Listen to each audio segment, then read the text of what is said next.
Welcome to USA Watchdog. I'm Greg Hunter. With us today, a guy we had on a while ago, bright man, PhD in pathology. He's also an expert in finance. Came out back in 2008 with a video series, a long one called Crash Course. I think I was at the networks. I watched it all. I thought, wow, why isn't this guy on mainstream TV? Well, we all know the story about the MSM. But anyway, back again, Chris Martenson from peakprosperity.com. Chris Martenson, thank you so much for joining us today on USA Watchdog. Greg, it's a real pleasure to be back. Well, you have, the reason why you're on, just out recently, you have your latest accelerated crash course, this long series. It's almost 4.5 hours that you're releasing, a few chapters at a time. You released a few last week already. And to give an umbrella, to oversimplify this, it really is we're living well beyond our means and well beyond what the resources of this planet can really give us. And you can see it in everyday stories. And let's start by kind of talking about your accelerated crash course by incorporating it into the current news events. I know you follow everything on your site, including Iraq, because the oil story is a big one. I mean, at its core, it's about a religious war, but on top of that, it is about oil and fighting over natural resources in Iraq. Tell me your perspective on this. Well, that's all absolutely correct. Resources are something that we've been able to ignore for a long time as a species, right? The Federal Reserve could just print money and trust that there would always be sufficient resources there. It was just a function of money. If we demanded it, supply would show up. We're in a new world. Supply doesn't always show up with demand anymore. We all know you can demand as much bluefin tuna as you want, but the oceans are stripped clean. We know that cheap oil is completely gone. We can demand as much of it as we want, but it's not there to be had, except in a couple of places like Iraq. So that's really a lot of context for that story. Now, you mentioned the crash course. It put together economy. Very important. We need a functioning economy. That's critical. But you can't have one unless you have energy. I'll give you all the resources you want, but you don't have energy as one of those resources. You can't do anything. And then also the environment. We have to understand both things we take out and the pollution we put back in. You look at the pictures from, say, China and their pollution levels. It's clear that the world is saying we have limits. And so the accelerated crash course takes that whole body of work and crushes it down to just 53 minutes and moves right along. But it provides the essential context I think people need. If you want to understand what's going on in Iraq, you have to understand what's happening with respect to energy at this part of the game. This is a knockdown, drag out. It's going to be bloody. I mean, they're fighting over water and dams. They're fighting over oil. They're fighting over supremacy. It's the Hatfields and McCoys. Give us your take on how bad is this going to affect us here in America, and how ugly is it going to get over there? Well, what's interesting, Greg, is the U.S. media goes out of its way to pretend like this is just a random thing that happened. A bunch of crazy people came out of Syria and are causing trouble. We got to go all the way back 100 years, understand the history that Iraq was not even a country until a Frenchman and a British guy drew some random lines on a map and called it Iraq. And they did that specifically to control the oil interests. So for over 100 years, the people of Iraq have had their oil taken, stripped out, used by Western nations, Western companies, and guess what? That's bred some resentment. Plus, they have all of their old tribal and religious and other sectarian violence pieces and ways they get along and don't get along laid on top of that. But at the heart of this story, if you want to understand, why we're in there so deeply, why we got in there both for Desert Storm 1 and 2, you have to understand the oil story. And this isn't a Republican, it isn't a Democrat thing. We have the Carter Doctrine, which was a Democrat laying down why we're going to have, we, the U.S., a permanent military presence protecting our oil in the Middle East. Well, guess what? I happen to think, personal opinion, that we botched very badly both the second invasion, because we did it on the basis of what was turned out to be truly falsified information, and secondarily, the post-reconstruction effort. If it wasn't designed to fail, it was the biggest bungling job ever in all of history. We dismantled key institutions, we took their army and dismantled that, stripped it away, and left the country a hollowed-out shell, and guess what? Now that's breaking. Here's why it affects us. Oil and oil infrastructure is fragile stuff. It's complex. A refinery is thousands of moving parts, miles and miles of tubes and pipes and crackers and stacks. One mortar lobbed in there and that whole refinery gets shut down. Pipelines. You can have all the oil fields in the world, but if you can't get that oil to market, if it can't get on a ship, if you can't get it there, it's not worth anything. Everything in Iraq is transported by pipelines. Those are 1,000 2,000-mile-long beasts that any one person on any one segment of that can destroy that pipeline, which just happened in Iraq in April. A big pipeline and a pair of pipelines got destroyed. So the idea that we can now have full-blown Sunni, Shia, Kurd mixing match where they're going to duke it out for power and have all that oil infrastructure remain untouched, I think is a fantasy. You think oil prices go up from here? I mean, in other words, they're already creeping up in the $110, $15. You're saying we're going higher. Well, the chance is very, very high. I don't see this discounted in the markets at all right now, not in the equity markets, not in the bond markets, not even in the oil markets at this point in time. If you really wanted to discount that effect, the chance here is that the Basra oil terminal actually gets hit. And if that does, 2.5 million barrels per day of exported oil goes offline. And this is the key. It doesn't matter how much is produced in the world. It matters how much is exported. Because if you're a nation that's dependent on imports, you need oil you care about what's exported. So that market is only about 35 million barrels. 2.5 million barrels of that is Iraqi. So that means, we're closing in on 8% of the world market. If that goes away, oil prices are set at the margin. That 2.5 million barrels going off brings us to 150. If something worse happens, Saudi Arabia gets involved, the terminals at Riyadh get destroyed, or worse yet, the Strait of Hormuz gets closed down, then we're talking about numbers, pick one, 200, that might even seem cheap. We don't know how high oil could go. If this turns into a regional conflict, that's the risk. I'm not saying it's going to happen, but the risk is on the table now. Well, we have really made a mess of things. I mean, and we're in a very difficult position. President Obama was talking about whack-a-mole. You can't treat these terrorists and these militants like whack-a-mole. Go after them. And I'm thinking, well, boy, he's being awful cagey. Well, look at the position we're in. If we help the Maliki government, the Iranians are helping them. So we're helping the people on the axis of evil. If we go after ISIS and start bombing them, then our ally, Saudi Arabia, who's also been arming these al-Qaeda-linked terrorists, they're going to say, oh, whoa, wait, we may want to trade oil and something other than dollars. I mean, that's what's going on. Then the president has asked for another $500 million to help, the Syrian rebels, which have a huge al-Qaeda component. What a mess. This is going to get worse before it gets better, is it not?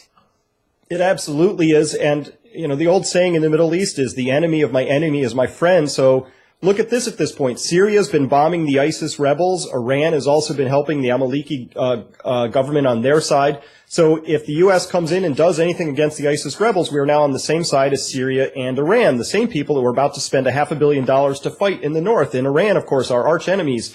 And so all of this doesn't make sense. Obviously, if you're trying to follow the moves, none of it makes sense. You have to back up and note that there's been a master strategy in play for the Middle East for a long time. It's called divide and conquer. We've been looking at, you can read documents that were put out by the same people who put out Project for a New American Century talking about the plan for the whole region back in the 90s. And the plan included breaking Iraq into 3 states, right? You want a Kurdistan, you want a Sunni place, you want a Shiite place, primarily because if they're divided like that, then it's much easier to control the various assets in that country. So, whether there's a master plan like that running or not, I tend to be of the mind that if people say they're going to do something and then it happens, that's probably an explanation for what occurred.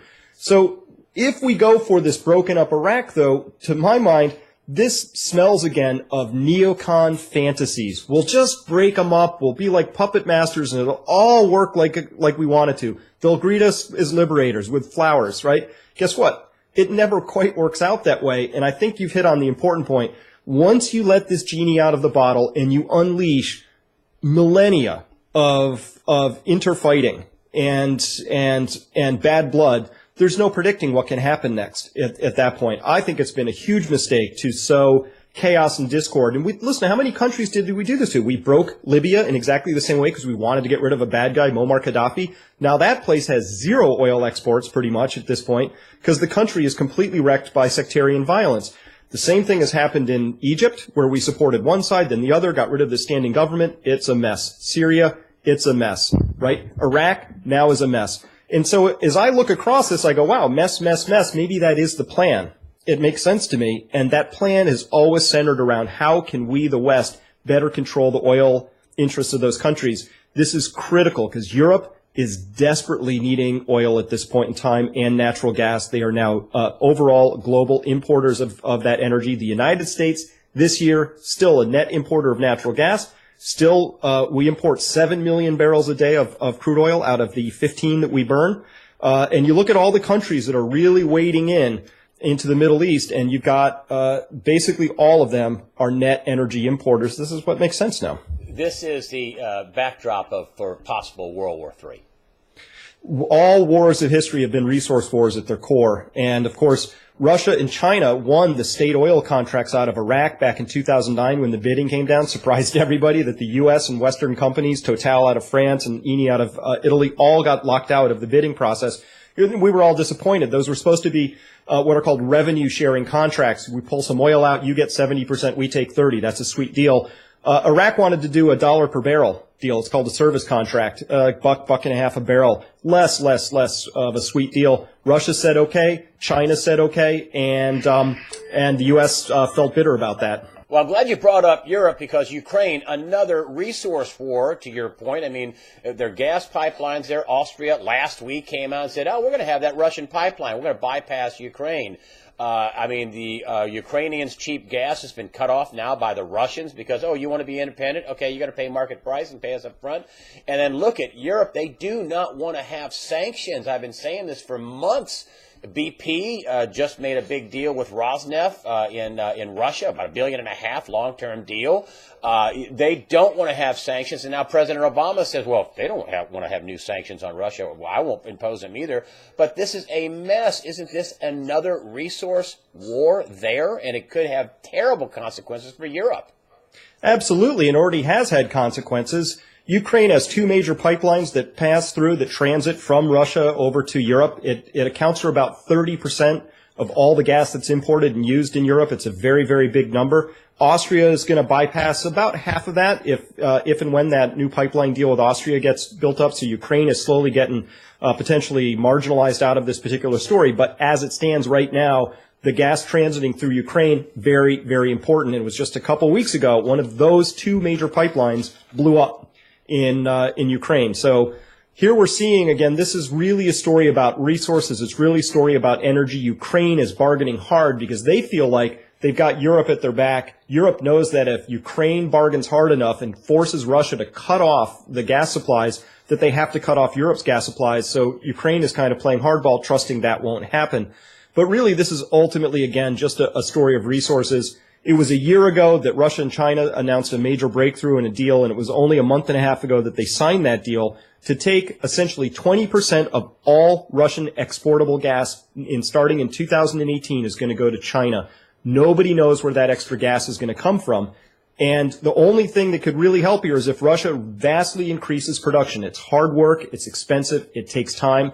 And guess what? These sanctions that they're talking about right now, levying against Russia, if Russia doesn't stop the violence in the Ukraine, is specifically targeting the energy sector. So no more Western supplies, no more Western technology, drill rigs, bits, pipes, all of that stuff.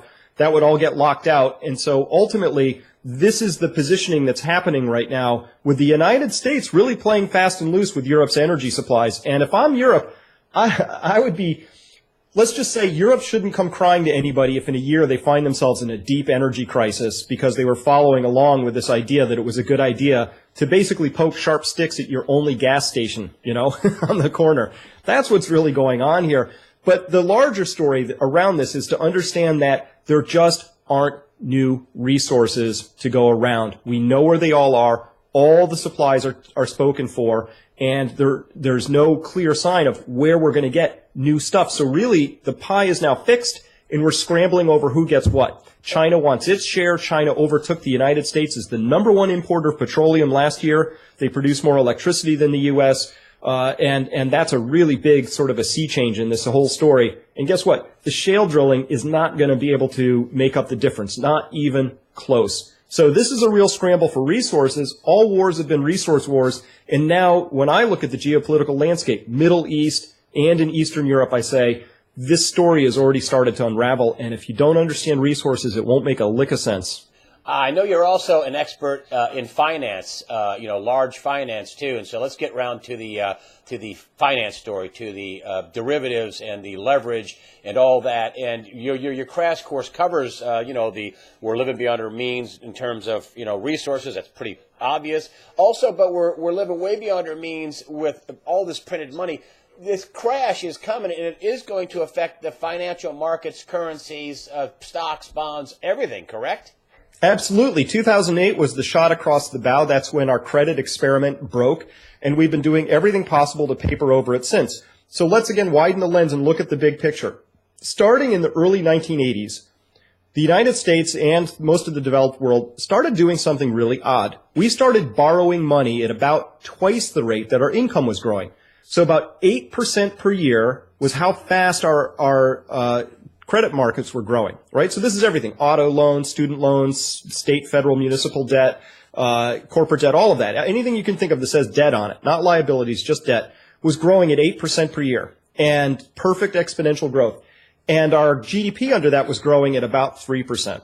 So as a private individual, if your credit card debt is growing at, say, 10%, your salary's growing at 5%, sooner or later you have a big problem on your hands. That problem started to break in 2008, shot across the bow. Perfect time for us to say, whoa, we were living beyond our means. We were borrowing more than we were earning. Now we got to sort of live beneath our means for a while. That's what a private individual has to do. That's what a country has to do. And instead, what we said was not going there. The federal government went deeper into debt at an astonishing pace to make up for the shortfalls in private borrowing. The Federal Reserve made money at prices at levels we've never seen before in the data series.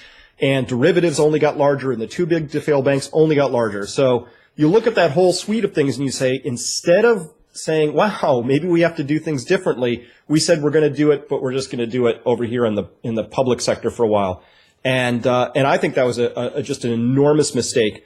And so the bottom line is simply this: all those things I just mentioned, whether it's currency, money, what people call money, whether it's debt instruments, treasury bonds, notes, mortgage-backed securities, whether it's derivatives, all of those things are just claims on real wealth. Real wealth is what happens when you take real stuff out of the ground. You grow food, you take oil out of the ground, you process ore into steel, you manufacture real things. That's real wealth. The claims have to be in proportion to the real wealth. The claims have been growing and growing and growing for so long that they are now way out of balance to the real stuff, and the real stuff isn't growing like it used to. We can see that in the GDP numbers for the U.S., for the world at large.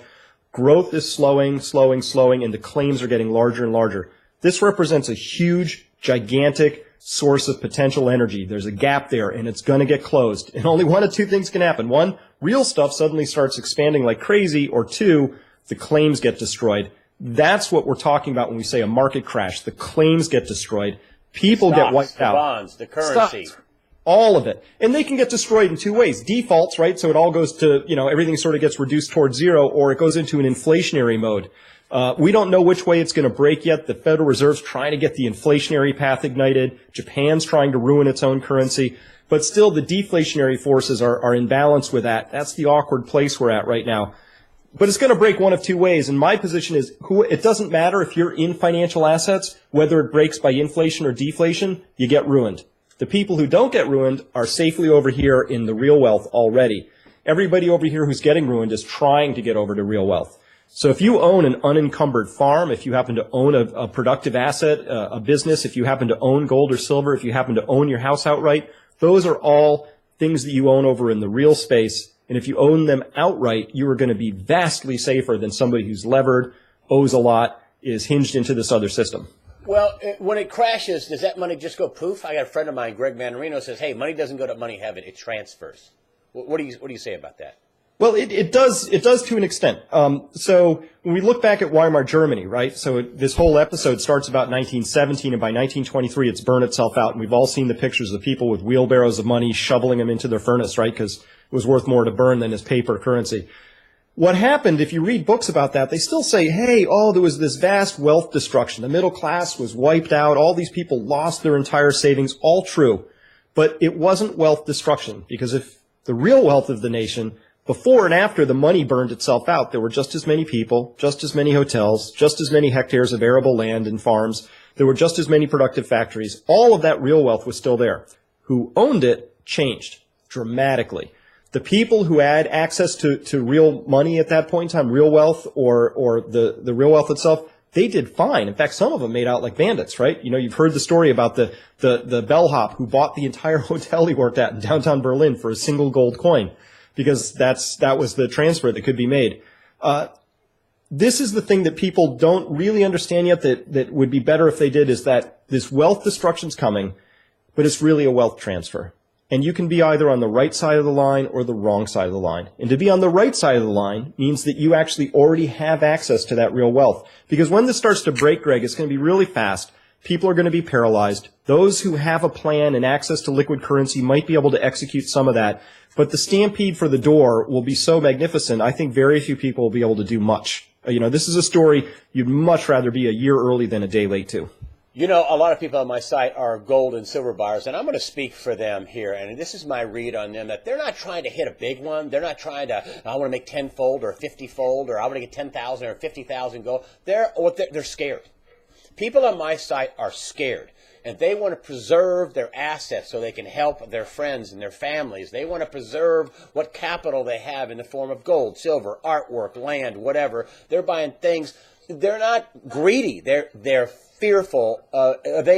Is this a good way to look at what's coming down?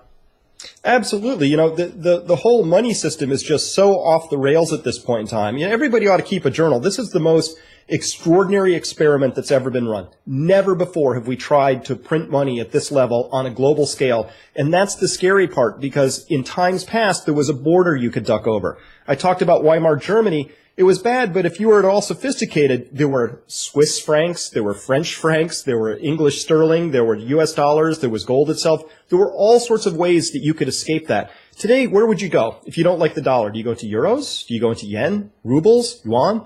They're all facing the exact same scenario. So to take a step out of that and say, I'm going to put my money into gold and silver, is a way of just saying, this is wealth. It looks like money. It tastes like money. It plays like money, but it's out of this other system. I think that's very prudent, and it makes a lot of sense. And there are other things people can put their wealth into that make a lot of sense. You know, in my own case, I've made investments in my home energy infrastructure with solar thermal panels that have a triple-digit internal rate of return. Can't find that on Wall Street. I've put it into the living capital. I've traded money for compost and for fruit trees and for getting my land that I have on this little suburban lot I'm on up to snuff. So I'm just finding ways to get my liquid currency out of the system into things that look like real wealth. And depending on the amount of money you have, I see this happening all the time. The very wealthy people are doing things like stashing gold in multiple jurisdictions, buying big pieces of land and farmland in various countries. These are all, I think, prudent courses of action to take when you have concern that the 12 people who make up the Federal Open Market Committee might not actually have had complete training in the sociological impacts and political impacts of messing around with a nation's currency in an attempt to destroy people's faith in it. So, yeah, step out of the system as much as you can. Again, it's much better to be early to this story than late. What's this going to look like to the people trying to squeeze through that little bitty exit door? What are they going to be facing if they don't get their house in order ahead of time? Yeah, Cyprus was the trial run. We already saw this. The powers that be gave a trial run on this. They took a tiny island nation. In theory, it's completely possible to ring fence that island nation. They shut the banks down on a Friday afternoon. People couldn't get access to their funds for weeks, if not longer. And they did the bail-in, where they seized a whole bunch of assets above a certain level. What we discovered, which was fascinating in that story, was that even though it was a tiny island nation and they completely shut down all banking transactions, that somehow rich oligarchs and other well-connected people either got their money out a couple weeks before, but still managed to pull their money out even while the banks were closed. So it's kind of tight and kind of tough. But that was our first warning sign of what it looks like. The average person wakes up, the markets are closed. When the markets open again, you are one of millions of people trying to do something, and it's almost impossible to get anything out of it. The ATM says, sorry, transaction limits $100 per customer per day. And that's all you can do, right? Which is exactly what they did, except in euros in the Cyprus case. So it's a case where you just wake up one day and you don't have access to the liquidity you thought you did. And the assets in a given country, or in this case the world, are just going to transfer. They're still going to be there. The oil wells are going to be there. The farmland's going to be there. The houses are going to be there, unless we have nuclear war. The title changes hands. Well, look at this. Who is the largest residential real estate holder in the entire country at this point? It's the Federal Reserve. They own $1.25 trillion of mortgage-backed securities. Those things linked directly to the largest landlord in this country right now is the Federal Reserve. How did the Federal Reserve come up with $1.25 trillion worth of housing in this country? Well, they printed money out of thin air. That's how they got their hands on it. It's an amazing system when you really step back and look at it. So there is meaning to their madness. They're buying all these bonds, but they're buying all these houses. Well, they bought real assets, and I can't fault them for that, but it just seems absolutely bizarre to me that we live in a nation where there was exactly zero congressional hearings about that. There was no oversight. There was no ability for any elected person or a voting citizen to weigh in on that whatsoever. We had no choice in the matter. Chris Martenson, thank you for coming on and explain to us, this coming crash. One last thing. I've been saying that I think people say, well, when is it going to happen? That's the big question. When? And I've been saying, I don't know when it's going to happen, but I think 2014 is going to be a replay of 2007, only worse. And 2015 is going to be a replay of 2008, only way worse. What say you about the timing of this coming accelerated crash in your accelerated crash course? Well, I can't predict when it's going to happen. All I can do is, it's like trying to predict when an avalanche is going to go or an earthquake is going to happen. Nobody can predict those, even scientists who've studied these things intensely with all the best models they can. But what we can do scientifically is we can look at the risks. So if a fault hasn't released and it's supposed to release and it's way overdue, we can tell two things. The chance of it releasing sooner than later is larger, and the chance of it being bigger than smaller is larger. So we've just been building the risks up, and so in my world, I think that it's prudent to prepare for this idea that we're going to have a very large financial accident, and the chance of it happening sooner than later is there. We don't know what's going to trigger it, right? Every bubble is in search of a pin.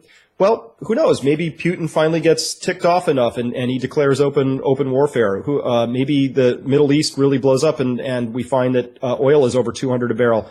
Who knows? It doesn't matter. What's going to happen is that this vast experiment with overprinting and over-indebtedness is going to come to an end, and it's just looking for a reason. I see lots of potential reasons right now on the drawing board here, looking forward into the summer of 2014. Wouldn't surprise me at all to see it happen sometime in 2014, and if it doesn't, the risk is only higher it'll happen in 2015. Again, because we didn't take the prudent course of fixing and reducing these risks. We doubled down and made them larger. And I guess now the only thing you can do is get out there and protect yourself in the ways that you have lined out. Buy gold, buy silver, buy solar panels, buy food. Get yourself out of the system. Yeah, do it for yourself, do it for your family, do it for your neighbors. It is an act of selflessness, not selfishness, to be prepared. I don't understand why some people think it's prudent for the government to prepare for a big emergency, but not for individuals. I don't understand that thinking at all. And honestly, I think that you have to be the change you wish to see. If you want your town to be prepared, it starts with you. So that's what we talk about at Peak Prosperity, are all the ways people, whether young or old, rich or poor, urban, rural, it doesn't matter. Everybody can do something to become prepared. We talk about financial preparations and resilience, great. Physical preparations and resilience, great. And this is important, emotional preparations. Because it's not going to be the financial accident itself that hurts most people. It's going to be the response to it. And we've already seen this in other nations that have gone through this process. People's typical response is to turn to drinking, is to turn to self-destructive behaviors because their livelihood went away, because their story about how they added value went away. Something happened in their life, and that's typically the thing that harms people the most. So we talk about all three of those big areas, and here's the good news. Once you start going down this path, most people say, hey, I am so glad I started that because I feel better, my anxiety's reduced. Hey, I'm eating healthier, I've got these better relationships, I know my neighbors better, and I can sleep well at night because I know that no matter what, the wealth I do have now is not going to go to zero because somebody, flicked a pen on Friday night at the Oval Office. So This is all, to us, has a very, very positive side, which is we can live fulfilling lives, lots of meaning, better connections with the people around us, and it all starts with understanding that the old way of life was unsustainable. It's coming to a close. Let's give a little cheer for it, say thank you very much, that was fun. What's this new world look like? That's what we're about at Peak Prosperity, is looking into that future and saying, we want to be the shapers of that, not the people who are shaped by it. The accelerated crash course on peakprosperity.com. Chris Martenson, thank you for joining us today on usawatchdog.com and helping us out understanding this complicated, huge problem going on around the globe. Greg, it's been my pleasure.